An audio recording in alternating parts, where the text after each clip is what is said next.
അമ്മയ്ക്കും തിരുക്കുമാരനും 1000 നന്ദി ഞാൻ പറയുന്നു. ആദ്യം എൻ്റെ പേര് ജാസ്മിൻ. ഞാൻ എറണാകുളം തൃപ്പൂണിത്തുറ കണ്ടനാട് ഇടവകയിൽ നിന്നാണ് വരുന്നത്. ഞാൻ 2023 മെയ് 7-നാണ് ഇവിടെ ഉടമ്പടി എടുത്തത്.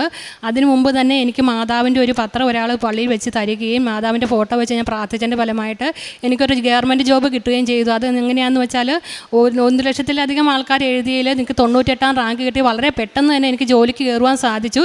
പക്ഷേ എനിക്ക് തിരുവനന്തപുരത്തായി പോയതുകൊണ്ട് എനിക്കിവിടെ വന്ന് സാക്ഷ്യപ്പെടുത്തിക്കൊള്ളാമെന്ന് ഞാൻ പറഞ്ഞു. പക്ഷേ എനിക്കിവിടെ സാക്ഷ്യപ്പെടുത്താൻ സാധിച്ചില്ല. താമസിച്ചതിൽ ഞാൻ മാതാവിനോട് ക്ഷമ ചോദിക്കുന്നു. അതിനുശേഷം എനിക്ക് എറണാകുളത്തേക്ക് പെട്ടെന്ന് തന്നെ ട്രാൻസ്ഫർ ആവുകയും ട്രാൻസ്ഫറായി ഒരു 5 കൊല്ലത്തിന് ശേഷം എനിക്ക് വേറൊരു ഓഫീസിൽ മാറേണ്ടി വന്നപ്പോൾ എനിക്ക് ഭയങ്കര ജോലിഭാരം കൂടുകയും ഭയങ്കര ബുദ്ധിമുട്ടുകളുണ്ടായി, ശാരീരികമായിട്ട് ഭയങ്കര ബുദ്ധിമുട്ടുകൾ ഉണ്ടാവുകയും ചെയ്തു വരായി. ഞാനിങ്ങനെ ഒത്തിരി പ്രാർത്ഥിക്കുന്ന ഒരാളാണ്. എങ്കിലും അധികം ചെല്ലാറില്ലായിരുന്നു. പ്രാർത്ഥിക്കും എന്നല്ലാണ്ട് വേറെ കാര്യങ്ങളൊന്നും ചെയ്യില്ലായിരുന്നു. അപ്പോൾ എൻ്റെ വീടിൻ്റെ അടുത്ത് എൻ്റെ കസിൻ തന്നെ എന്നോട് പറഞ്ഞു, ഇങ്ങനെ ഉടമ്പടി മാതാവുണ്ട് ആലപ്പുഴയിൽ വന്ന് ഉടമ്പടി എടുത്ത് പ്രാർത്ഥിക്കാൻ പറഞ്ഞു. അതിൻ്റെ ഫലമായി ഞാനിവിടെ വന്ന് 2023 മെയ് 7-ന് വന്ന് ഉടമ്പടി എടുത്തു. പക്ഷേ ആ ഉടമ്പടിയിൽ ഞാൻ എൻ്റെ ഓഫീസിലെ കാര്യങ്ങളോ എൻ്റെ ജോലിയുടെ കാര്യങ്ങളോ ഒന്നും ഞാൻ പറഞ്ഞില്ല. പക്ഷേ ആ ഒരു 3 മാസത്തിന് ശേഷമാണ് ഞാൻ എങ്ങനെയാണ് പ്രാർത്ഥിക്കേണ്ട എല്ലാ കാര്യങ്ങളും എനിക്ക് മനസ്സിലായി തുടങ്ങിയത്. അച്ഛൻ്റെ സാക്ഷ്യങ്ങളൊക്കെ ഞാൻ എല്ലാം കൃത്യമായിട്ട് കേൾക്കുവാനോ അതുപോലെ തന്നെ ഉപവാസം എടുക്കുമായിരുന്നു, എല്ലാ കാര്യങ്ങളും ചെയ്യുന്നത്. പിന്നെ രണ്ടാമത് വന്ന് പുതുക്കി കഴിഞ്ഞപ്പോൾ ഞാൻ എൻ്റെ ജോലിയുടെ കാര്യം ആദ്യം ഞാൻ മാതാപിതാക്കളുടെ കാര്യങ്ങളൊക്കെ ആയിരുന്നു. അവരെ നല്ല രീതിയിൽ അവർക്കൊരു കുഴപ്പം വരുത്താതെയൊക്കെ മാതാപിതാക്കളെ കാത്തുകൊള്ളണം എന്നൊക്കെ. അതുപോലെ തന്നെ ഞാൻ എവിടെ പോയാലും ഉടമ്പടി തൈലമൊക്കെ ആയിട്ട് പോയിട്ട് ആർക്കെങ്കിലും എന്തെങ്കിലുമൊക്കെ വേദന കാര്യങ്ങളൊക്കെ ഉണ്ടെങ്കിൽ അവർക്കൊക്കെ തേച്ച് വിശ്വാസപ്രമാണം ചൊല്ലി പ്രാർത്ഥിക്കുമായിരുന്നു. അതുപോലെ തന്നെ പിന്നെ രണ്ടാമത് ഉടമ്പടി പുതുക്കിയപ്പോൾ എനിക്കൊരു പ്രൊമോഷൻ കിട്ടിയാലേ വേറൊരു ഓഫീസിലേക്ക് മാറാൻ പറ്റുകയുള്ളൂ. അപ്പോൾ ഞാൻ ആ പ്രൊമോഷൻ മാതാവിൻ്റെ നിയോഗം വെച്ച് പ്രാർത്ഥിച്ചിട്ട് ഫലമായിട്ട് ഞാനും എൻ്റെ ഹസ്ബൻഡും ഇവിടുത്തെ ജപമാല റാലി പങ്കെടുത്തായിരുന്നു.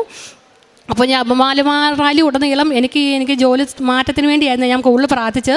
അതിൻ്റെ ഫലമായിട്ട് ജപമാല റാലി ശേഷം 2 ആഴ്ചക്കുള്ളിൽ തന്നെ എനിക്ക് ഡബിൾ പ്രൊമോഷൻ കിട്ടി. പക്ഷേ അത് തിരുവനന്തപുരത്തേക്ക് പോകേണ്ടി വന്നു. അവിടെ പോയാലേ എനിക്ക് തിരിച്ച് എറണാകുളത്തേക്ക് ഞാൻ ഉദ്ദേശിച്ച ഒരു ഓഫീസിലേക്ക് വരാൻ സാധിക്കുകയുള്ളായിരുന്നു. അത് പിന്നെ ഇപ്പം ഞാൻ തിരുവനന്തപുരത്താണ് വർക്ക് ചെയ്യുന്നത്. ഇപ്പം എനിക്ക് പിന്നെ മൂന്നാമത് ഞാൻ ഉടമ്പടി പുതുക്കിയപ്പോൾ എൻ്റെ ജോലിയുടെ കാര്യം പറഞ്ഞു, മാതാവി എനിക്ക് എറണാകുളത്തേക്ക് വരാനുള്ള ഒരു വേക്കൻസി ഒരുക്കി തരണമെന്ന് പ്രാർത്ഥിച്ചു. അതിൻ്റെ ഫലമായിട്ട് എനിക്ക് മുകളിലൊരാൾക്ക് പ്രൊമോഷൻ ആയാലേ എനിക്ക് എറണാകുളത്തേക്ക് വരാൻ സാധിക്കുകയുള്ളൂ. എൻ്റെ ഉടമ്പടി തീരുന്ന അവസാനം ഓഗസ്റ്റ് 17-ന് മാതാവ് എനിക്ക് ആ വേക്കൻസി ഒരുക്കി തരികയും ചെയ്തു. പിന്നെ എനിക്ക് 17 വർഷമായിട്ട് ഭയങ്കരമായിട്ട് യൂറിനറി ഇൻഫെക്ഷൻ ഉണ്ടായിക്കൊണ്ടിരുന്ന ഒരാളാണ്. ഞാൻ എന്നും മാതാവിനോട് പ്രാർത്ഥിച്ചുകൊണ്ടിരിക്കുമ്പോൾ ഉടമ്പടി തന്നെ എൻ്റെ നാവിൽ വെച്ച് പ്രാർത്ഥിക്കുകയും അതിൻ്റെ ഫലമായി 1 വർഷമായിട്ട് എനിക്ക് അങ്ങനെ ഒരു കുഴപ്പമേ ഉണ്ടായിട്ടില്ല. അതുപോലെ തന്നെ ഞാൻ ഉടമ്പടി വെച്ചൊരു കാര്യമാണ്, എനിക്കൊരു 2 വീലർ വെറുതെ ഞാൻ വെച്ചതാണ്. എനിക്കൊരു 2 വീലർ വേണം. എനിക്കൊരു വണ്ടി ഓടിക്കാൻ അറിയാവുന്ന ഒരാളായിരുന്നു. ഒരു ആക്സിഡൻറ്റ് പറ്റി പിന്നെ നിർത്തി വെറുതെ വെച്ചതാണ്. പക്ഷേ എന്താണെന്ന് അറിയത്തില്ല, വളരെ പെട്ടെന്ന് തന്നെ 2 മാസം പോലും തികയുന്നതിന് മുമ്പ് തന്നെ എനിക്ക് പെട്ടെന്ന് അതും റെഡി ക്യാഷ് കൊടുത്തൊരു വണ്ടി മേടിക്കാൻ ഞാൻ ഒരിക്കലും മനസ്സിൽ ഉദ്ദേശിച്ച പോലും അല്ല, വെറുതെ ഞാൻ ഉടമ്പടിയിൽ എഴുതി വെച്ചതാണ്. അത് വളരെ പെട്ടെന്ന് തന്നെ മാതാവ് എനിക്കത് സാധിച്ചു. ഇപ്പോൾ എനിക്ക് അത്യാവശ്യം നല്ല രീതിയിൽ ഞാൻ ഡ്രൈവും ചെയ്യുന്നുണ്ട്. പിന്നെ എൻ്റെ കൊച്ചിൻ്റെ കാര്യം ഞാൻ അത് ഉടമ്പടി എഴുതിയിട്ടില്ല. എൻ്റെ കൊച്ചിൻ്റെ +1-ന് അവനാണ് ഇപ്പോൾ +2-നാണ്. +1 പഠിച്ചുകൊണ്ടിരുന്നപ്പം ഇച്ചിരി ഉളപ്പൊക്കെ ആയിരുന്നു. എൻ്റെ മാതാവിയെ കൊച്ചിനെ ഒന്ന് ജയിപ്പിച്ച് വിട്ടേക്കണേ എന്ന് പറഞ്ഞു. കാരണം കൊച്ച് 8, 9, 10 പഠിച്ചുകൊണ്ടിരുന്ന സമയത്ത് കോവിഡ് സമയമാകുമ്പോൾ കൊച്ചിന് പുസ്തകമായിട്ടുള്ള ടച്ചൊക്കെ വിട്ടുപോയായിരുന്നു. അപ്പോൾ അങ്ങനെ മാതാവിനോട് പ്രാർത്ഥിച്ചതിൻ്റെ ഫലമായിട്ട് അവന് +1 CBSE സിലബസിന് 75% മാർക്കോട് കൂടി പാസ്സാകാൻ സാധിച്ചു. പിന്നെ എനിക്ക് രോഗസൗഖ്യം എന്ന് വെച്ചാൽ എൻ്റെ ഹസ്ബൻഡിനാണെങ്കിൽ ഏത് നേരവും സെർവിക്കൽ സ്പോണ്ടിലൈസിസിൻ്റെ അസുഖമൊക്കെ ഉണ്ടായിരുന്നു. അപ്പോൾ അത് ഈ മാതാവിൻ്റെ തൈലം ഞങ്ങൾ എന്ത് ആവശ്യം വന്നാലും മാതാവിൻ്റെ തൈലം വെച്ചാണ് മാതാവിൻ്റെ തൈലം വെച്ച് കുരിശ് വരച്ച് വിശ്വാസപ്രമാണം ചൊല്ലി പ്രാർത്ഥിക്കാൻ പെട്ടെന്ന് തന്നെ നമ്മൾ അറിയുകയില്ല അസുഖം എവിടെ പോയെന്ന് അറിയത്തില്ല. പക്ഷേ അസുഖം പോയ കാര്യം പിന്നെ നമ്മൾ മറന്നു പോകും. പിന്നീടാണ് ദൈവമേ മാതാവേ എന്നിട്ട് ക്ഷമിക്കണം, ഞാൻ നന്ദി പറയാൻ മറന്നുപോയി, മാതാവിൻ്റെ തൈലം തേച്ച് പ്രാർത്ഥിച്ചതിൻ്റെ ഫലമാണല്ലോ എനിക്ക് രോഗസൗഖ്യം കിട്ടിയെന്നുള്ള കാര്യം പെട്ടെന്ന് പിന്നെ മാതാവിനോട് ക്ഷമ പറയും. പിന്നെ ഞാനിപ്പോൾ ഹോസ്റ്റലിലാണ് നിൽക്കുന്നത്. അപ്പോൾ എന്നെ മാതാവ് തിരുവനന്തപുരത്തേക്ക് വിട്ടു തന്നെ ഇപ്പോൾ എനിക്ക് മനസ്സിലാകുന്നത് എന്നെ കൂടുതൽ ഒരുക്കുന്നതിന് വേണ്ടിയായിരുന്നു. കാരണം ഒരു ദിവസം 5 6 ജപമാല വെച്ച് എനിക്ക് ചെല്ലാൻ സാധിക്കുന്നുണ്ട്. അതുപോലെ തന്നെ ഞാൻ എൻ്റെ ഫോണിൽ ഈ POC ബൈബിൾ ഡൗൺലോഡ് ചെയ്തിട്ടുണ്ട്. അപ്പോൾ കിട്ടുന്ന സമയം അരമണിക്കൂറുകളിൽ 1.5 മണിക്കൂറോളം ഞാൻ ബൈബിൾ ചൊല്ലും. പിന്നെ അച്ഛൻ്റെ സാക്ഷ്യങ്ങൾ, അച്ഛൻ്റെ വചനപ്രഘോഷണം എല്ലാ ചൊവ്വാഴ്ചയും ഞാനത് ആ ചൊവ്വാഴ്ച തന്നെ കണ്ട് തീർക്കാൻ പരമാവധി ശ്രമിക്കും. പിന്നെ എനിക്ക് നോമ്പെടുത്ത് പ്രാർത്ഥിക്കാനും എല്ലാ കാര്യങ്ങളും ഇവിടെ വന്ന് ഉടമ്പടി എടുത്തതിന് ശേഷം ഏറ്റവും കൂടുതൽ എനിക്ക് സാധിച്ചു ആത്മീയമായിട്ട് എനിക്ക് ഉയരാൻ സാധിച്ചു. കുടുംബത്തിലാണെങ്കിലും കുടുംബ പ്രാർത്ഥന എല്ലാവരോടും കൂടെ നിന്ന് പ്രാർത്ഥന ചെല്ലാനും ഹസ്ബൻഡാണെങ്കിലും കൊച്ചാണെങ്കിലും എല്ലാവരും കൈവിരിച്ച് നിന്ന് പ്രാർത്ഥിക്കാനും സാധിക്കുന്നു. ഇപ്പോൾ തന്നെ ഞാനിപ്പോൾ മാതാവിനൊരു ഇത് കൊടുത്തേക്കാണ്. മാതാവ്, ഞാൻ എല്ലാ ദിവസവും ജപമാല ചെല്ലുന്ന മുട്ടുമ്പോൾ നിന്ന് ചൊല്ലിക്കൊള്ളാമേ.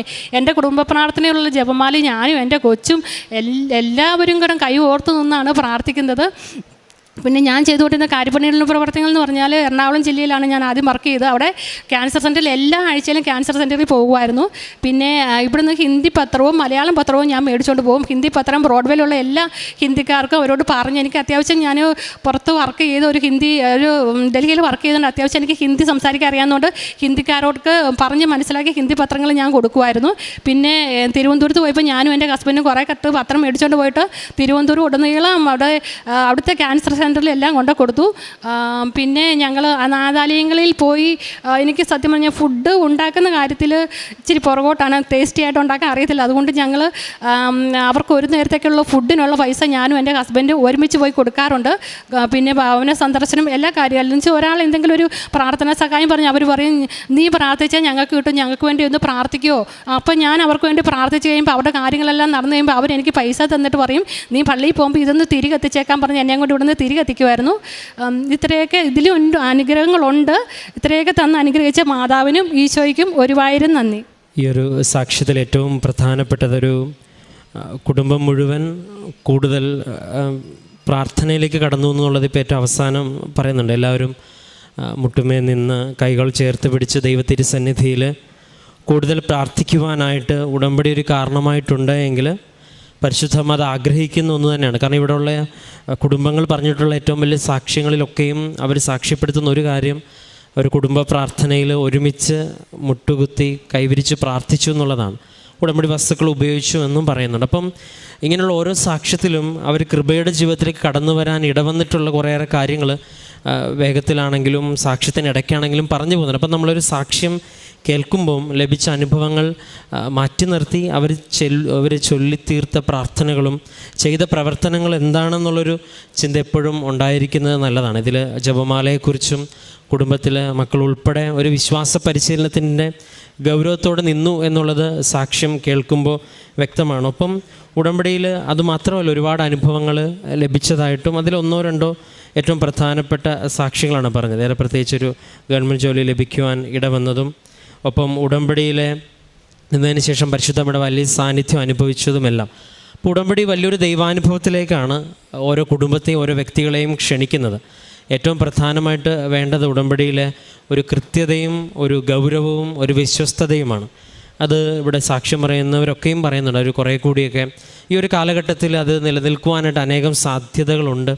ഉടമ്പടിയിൽ ഇപ്പം മൊബൈലിലൊക്കെ ബൈബിള് ഡൗൺലോഡ് ചെയ്ത് വായിക്കുവാനായിട്ട് സമയം കണ്ടെത്തുമ്പോഴൊക്കെ സാധിക്കുന്നു എന്ന് പറയുമ്പോൾ നമ്മളെപ്പോഴും കൂടെ കൊണ്ട് നടക്കുവാനായിട്ടൊരു ബൈബിൾ ഉണ്ടെന്ന രീതിയിൽ തന്നെയും നമ്മൾ അങ്ങനെ ഒരുപാട് സാധ്യതകളുണ്ട്. ഒരു പരിധിവരെ നമുക്കും കൂടുതലായിട്ട് ഉടമ്പടിയുടെ കാര്യങ്ങളെല്ലാം നടക്കുന്നതും കേൾക്കുന്നതുമൊക്കെ ഓൺലൈനിലൂടെയും ഇൻ്റർനെറ്റിലൂടെയും മൊബൈലിലൂടെയാണ്. അപ്പോൾ അങ്ങനെ ഒരു സാധ്യതയിൽ പരിശുദ്ധ അമ്മ ഒരുപാട് പേരെ സഹായിക്കുന്നതിനെ ഓർത്തും ഇനിയും ഉടമ്പടിയിൽ അനുഭവ സാക്ഷ്യങ്ങൾ അനേകർക്ക് അനുഗ്രഹമായിട്ടും ഒരുപാട് കുടുംബങ്ങൾ ഇതുപോലെ ഒരുമിച്ച് പ്രാർത്ഥിക്കുന്ന ഒരുപാട് കുടുംബങ്ങൾ തീക്ഷ്ണതയോടെ പ്രാർത്ഥിക്കുന്ന ഒരുപാട് കുടുംബങ്ങൾ ഉണ്ടാകുവാൻ ഉടമ്പടിയിൽ ഇനിയും പരിശുദ്ധ അമ്മ വഴി ഇടവരുത്തട്ടെ എന്ന് പ്രാർത്ഥിച്ചുകൊണ്ട് ഈ മകൾക്ക് ലഭിച്ച രോഗസൗഖ്യത്തിനും വിജയത്തിനും അതിനേക്കാളും ഉപരി വിശ്വാസത്തിൻ്റെ തീക്ഷ്ണതയ്ക്കും എല്ലാം പ്രതി നമുക്ക് കരങ്ങളടിച്ച് ദൈവത്തിൻ്റെ നാമം മഹത്വപ്പെടുത്താം.